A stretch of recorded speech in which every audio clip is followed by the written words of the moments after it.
Totoo ba na mayroong 7 kasalanan na nakamamatay? Paglipas ng ilang libong taon, mula nang magsimula ang kasaysayan ng sanlibutan, ang tao ay namulat na sa masamang gawain. Pagpatay, pagnanakaw, pandaraya, at marami pang iba, mga gawa na hindi na nailalayo sa puso ng marami. Bagaman mayroong mabubuting mamamayan, marami pa rin ang masasamang loob na naghahasik ng lagim at lumalapastangan sa mga walang labang sambayanan. Marami ang nagsasabi na kahit hindi na mabilang ang kasalanan ng mga agahaman, mayroon lamang 7 gawain sa ilalim ng araw na nagdudulot ng walang dudang kamatayan. Ang tanong, totoo ba?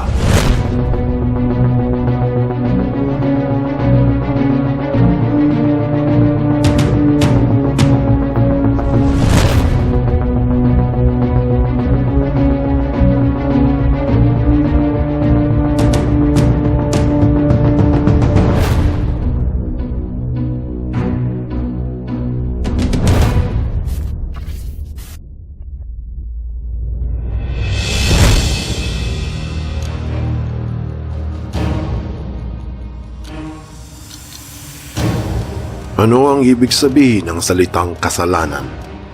Ayon sa aklat ng Genesis, Kabanata 4, ika-7 berso, ang sabi, "Kung ikaw ay gumawa ng mabuti, di ba ikaw ay mamarapatin?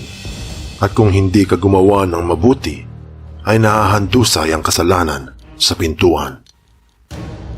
Batay sa Biblia, bago patayin ni Cain ang kanyang kapatid na si Abel, binigyan ng Diyos ito ng babala na kung hindi magpapakabuti, magbubukas ito sa kasalanan na parang isang pintuan. Bagaman naganap na ang pagkakasala ni Satanas at ni Adan at Eva, ang pagpatay kay Abel ay ang kauna-unahang pagbanggit sa Biblia ng salitang kasalanan. Ayon sa Jewish Library, humigit kumulang sa 20 salita ang nagpapahayag ng katagang kasalanan. Kahit na marami ang ibig sabihin, depende sa konteksto, mayroong isang ideya na ipinahihiwatig ito. Sa wikang Hebreo na chahit, minsan chahata, minsan nakhata, ay nangangahulugang sumablay o hindi nagampanan. Sa madaling salita, dahil hindi nakinig si Cain na tumalikod sa kasamaan, ito ay sumablay o hindi nito nagampanan ang kagustuhan ng Diyos. Sa Hebreo, ito ay nagtsahahit, nagtsahata, naghata. Sa Tagalog, si Cain ay nakagawa ng isang kasalanan. Batay sa BibleStudy.org, mayroong ding ibang ibig sabihin ang salitang kasalanan.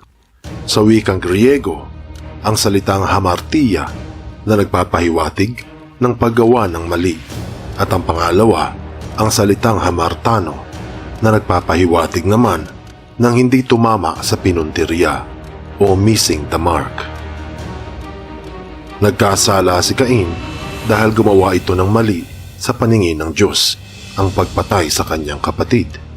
At ang hindi nito pagsunod sa babala o paalala ay hindi tumama sa pinuntirya ng Panginoon, ang paggawa ng kabutihan.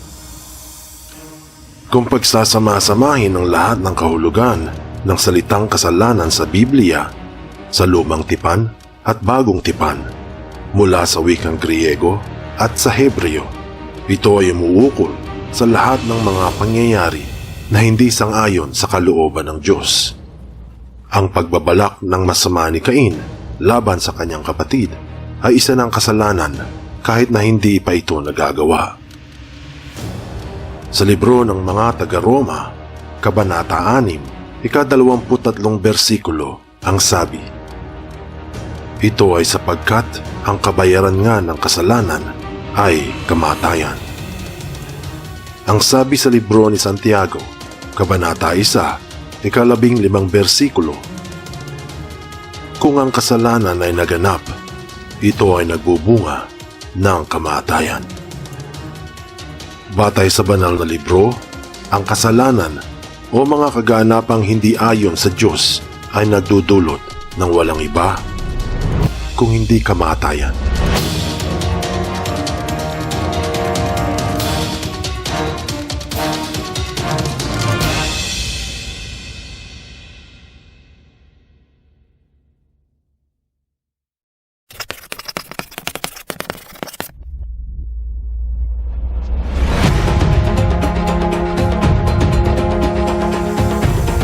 Bakit sinabi na 7 kasalanan lang ang nakamamatay?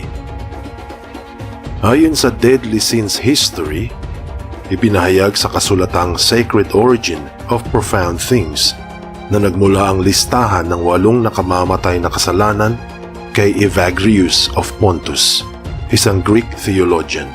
Ngunit sa paglipas ng panahon, ginawa itong 7 deadly sins ni Pope Gregory III. Ayon sa Christianity.com, ang 7 deadly sins ay ang pride o sobrang mapagmalaki, envy, inggit na may halong galit, wrath, pagkapuot sa kapwa, gluttony, sobrang katakawan, lust, matinding pagnanasa, sloth, pagiging tamad, at greed o kasakiman. Bagamat walang binanggit na 7 deadly sins sa Biblia, mayroong itong kahalintulad, ngunit sa libro ng Kawikaan o mga kasabihan, Kabanata 6, mula sa 16 na bersikulo, ang sabi, may 6 na bagay na ipinagtatanim ng Panginoon o 7 na mga kasuklam-suklam sa Kanya.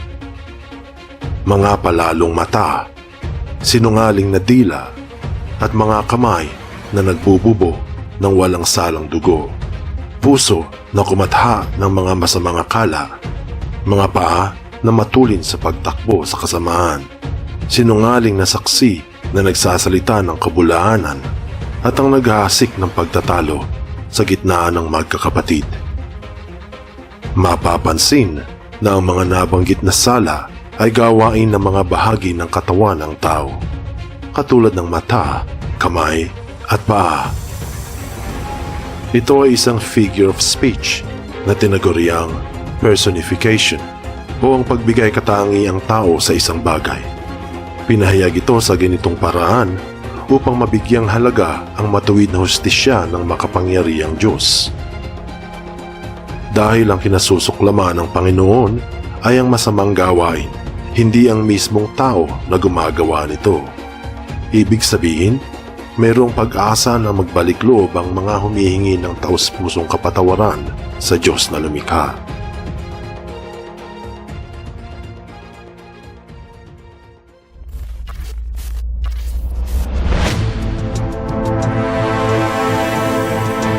Subalit ang babala sa libro ng mga Hebreo, Kabanata 10, mula sa 26 na bersikulo, ang sabi,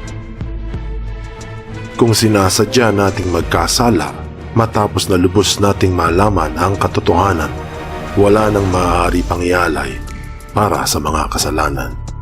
Sa halip, ang natitira na lamang ay ang paghihintay sa isang kakilakilabot na paghuhukom at isang naglalagablab na apoy na tutupok sa mga kaaway. Ano ang ibig sabihin nito? Ayon sa Bible Tools, ang orihinal na wikang Griegong ginamit sa salitang sinasadya ay nangangahulugang willingly. Ayon sa Merriam-Webster Dictionary, ang salitang willing ay ang kagustuhang paggawa sa isang bagay. Ang isang tao na willing ay sumasang-ayon sa gawain ito. Ganon din halos ang sabi sa Cambridge Dictionary na ang salitang willing ay pagiging handa sa paggawa ng isang bagay at hindi tumututol dito ang gagawa nito.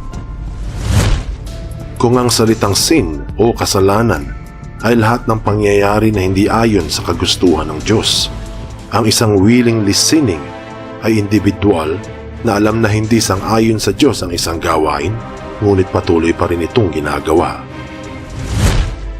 Ibig sabihin, kung gusto ng isa ang kapatawaran mula sa Diyos, kinakailangan itong pigilin ang paggawa sa mga kinasusuklam ng Panginoon.